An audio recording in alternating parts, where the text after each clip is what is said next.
Era o 5º dia do 4º mês do 30º ano, e eu estava entre os exilados, junto ao rio Quebar.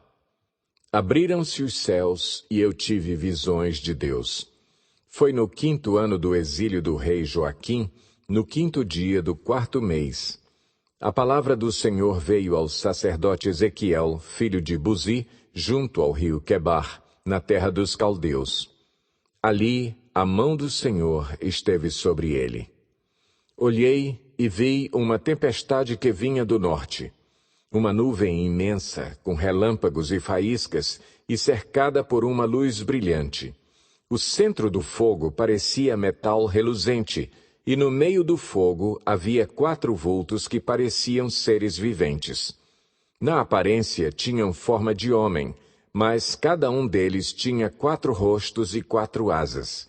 Suas pernas eram retas, seus pés eram como os de um bezerro e reluziam como bronze polido.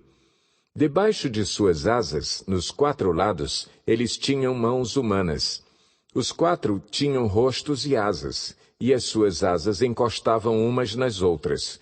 Quando se moviam, andavam para a frente e não se viravam.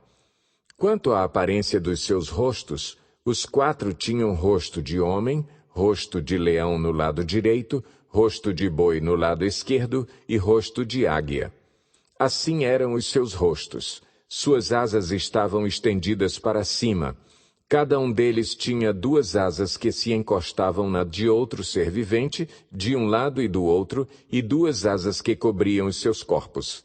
Cada um deles ia sempre para a frente. Para onde quer que fosse o espírito, eles iam, e não se viravam quando se moviam. Os seres viventes pareciam carvão aceso, eram como tochas.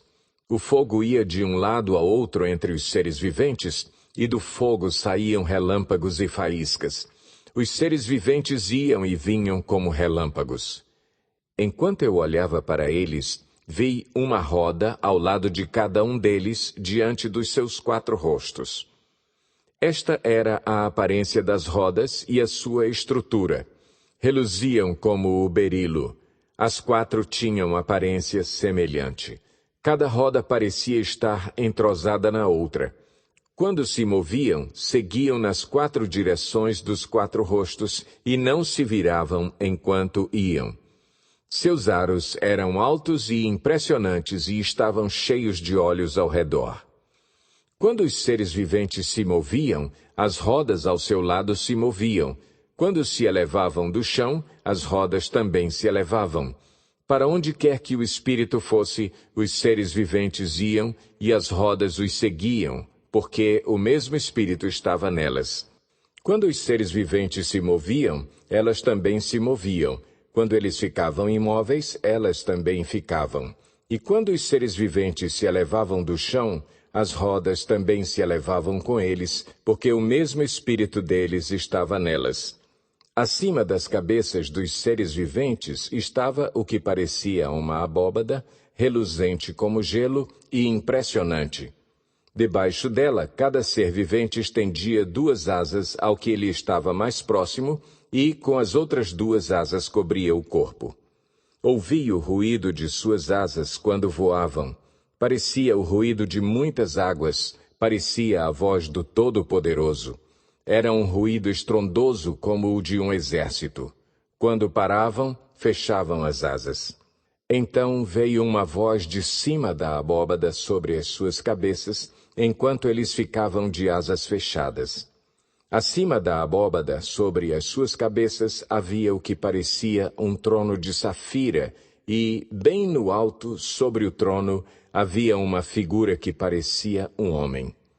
Vi que a parte de cima do que parecia ser a cintura dele parecia metal brilhante, como que cheia de fogo, e a parte de baixo parecia fogo, e uma luz brilhante o cercava.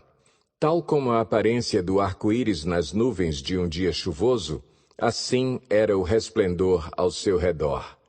Essa era a aparência da figura da glória do Senhor. Quando a vi, prostrei-me rosto em terra e ouvi a voz de alguém falando.